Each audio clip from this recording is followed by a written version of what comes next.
नमस्कार बच्चों, हिंदी की इस कक्षा में आपका स्वागत है, अभिनंदन है। बच्चों, आज हम पाठ 9 कबीर की साखियाँ का अध्ययन करेंगे। साखियों का मतलब क्या होता है?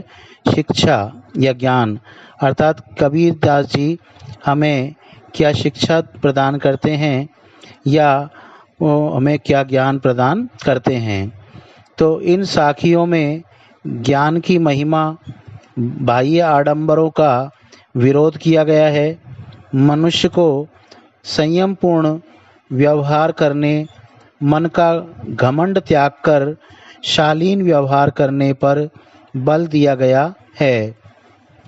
उन्होंने आडंबर पूर्ण भक्ति पर प्रहार करते हुए कहा है कि मन को नियंत्रण में किए बिना ईश्वर की सच्ची भक्ति अर्थात उनका सुमिरन नहीं किया जा सकता है।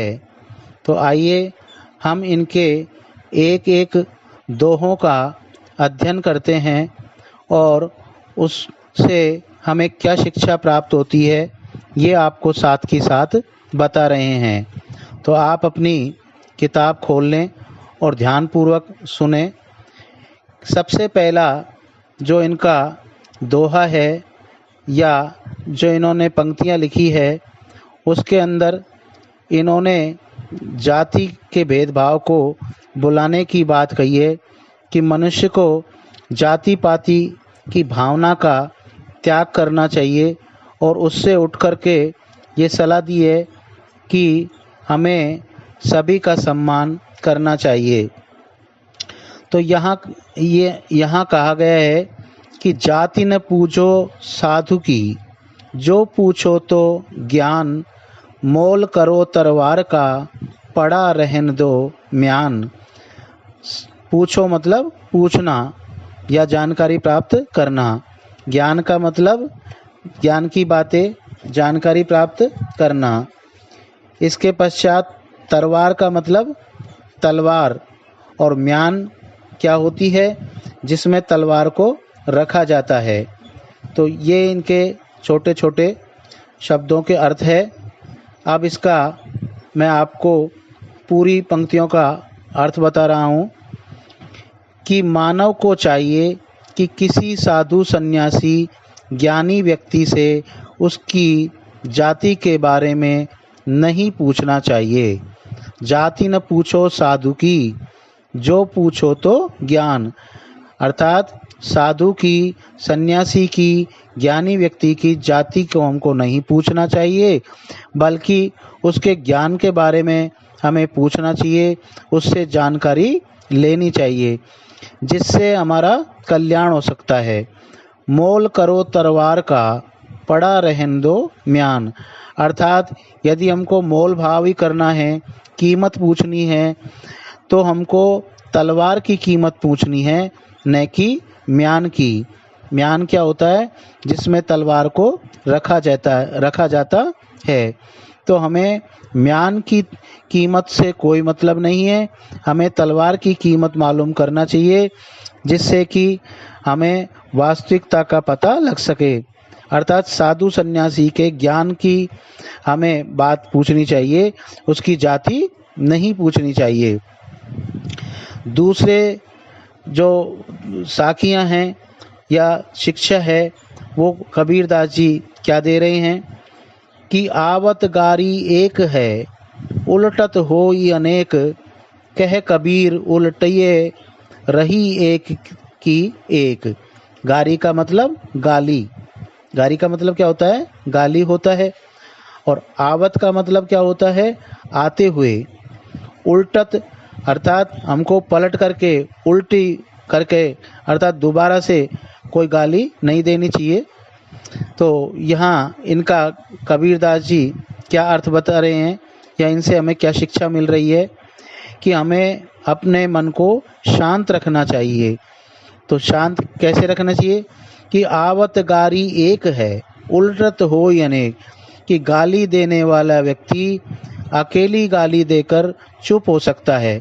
अर्थात आपको किसी ने गाली दी तो आप उसकी गाली सुन करके चुप रहें, अर्थात सुनने वाला यदि प्रतिक्रिया नहीं करे और उसको गाली का उत्तर गाली में नहीं दे तो गाली एक से बढ़कर एक अनेक नहीं होगी।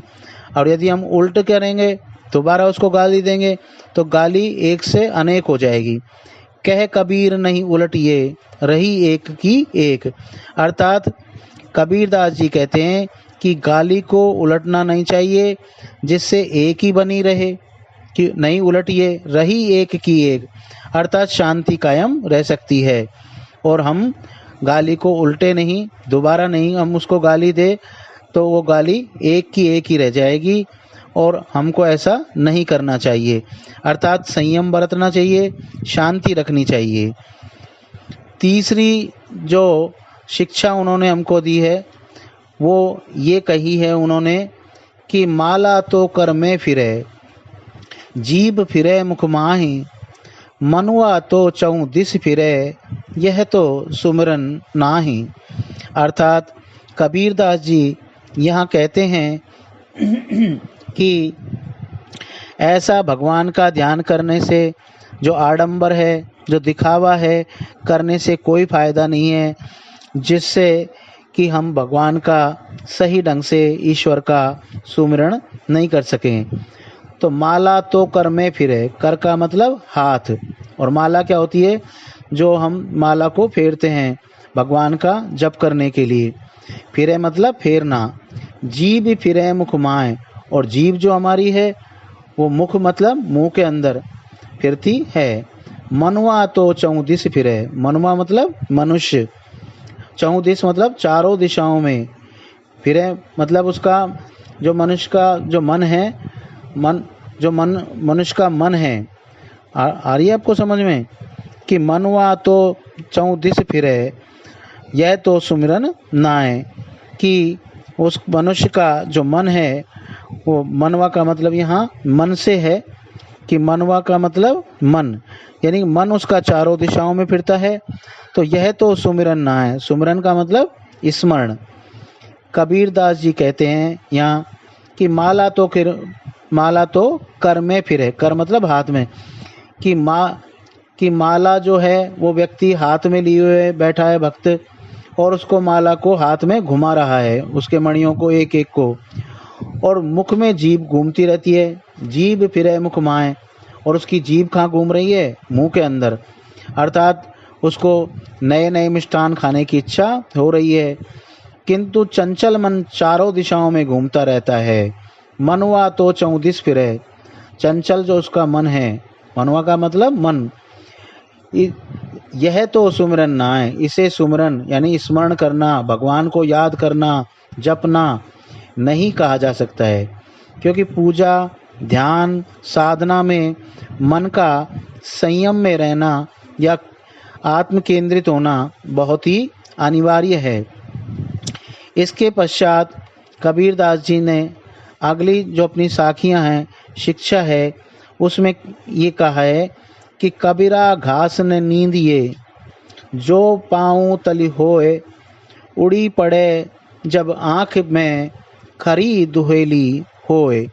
अर्थात कबीरदास जी यहाँ इस बात की शिक्षा दे रहे हैं कि हमें छोटे से छोटे व्यक्ति का भी सम्मान करना चाहिए, समाज के छोटे से छोटे व्यक्ति की भी कभी उपेक्षा नहीं करनी चाहिए, उसकी अनदेखी नहीं करनी चाहिए, उसकी निंदा नहीं करनी चाहिए, क्योंकि वही हमारे दुख का कारण बन सकता है। संत कबीरदास जी कहते हैं कि कबीरा घास न नींदिए, अर्थात घास जो तिनकों से बनी होती है, यह घास को हम तिनका कह सकते हैं। निंदिए मतलब निंदा, अर्थात उसकी बुराई नहीं करनी चाहिए, अपमान नहीं करना चाहिए।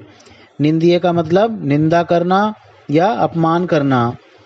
पाँव उड़े जब आँख में, पाँव का मतलब पैर, और उड़े जब पाँव पड़े जब आँख में खरी दुहेली होए, तो उड़ी करके, जो उड़ी का मतलब उड़ करके, और खरी मतलब पीड़ा या कष्ट जो होता है हमें, तो ऐसी स्थिति का यहाँ पर वर्णन किया है इन्होंने और दुहेली का मतलब दुख होता है।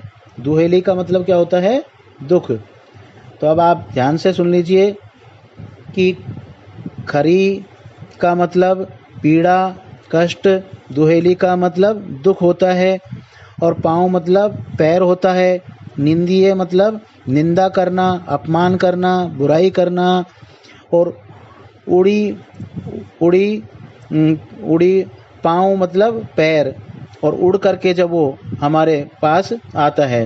तो अब ध्यान से सुनिए कि संत कबीरदास जी कहते हैं कि कबीरा घास न नींदिए जो पाँव तल होए, अर्थात घास या तिनका जैसे छोटी वस्तु का की भी उपेक्षा हमें नहीं करनी चाहिए, अर्थात उसकी हमको अनदेखी नहीं करनी चाहिए। हमको उसका भी ध्यान रखना चाहिए कि छोटे से छोटा व्यक्ति भी या छोटे से छोटा भी हमारे जीवन में व्यक्ति का महत्व होता है। भले ही वह पैर के नीचे आ जाए, चाहे वो व्यक्ति हो चाहे वस्तु हो, तो भले ही वो पैर के नीचे आ जाए।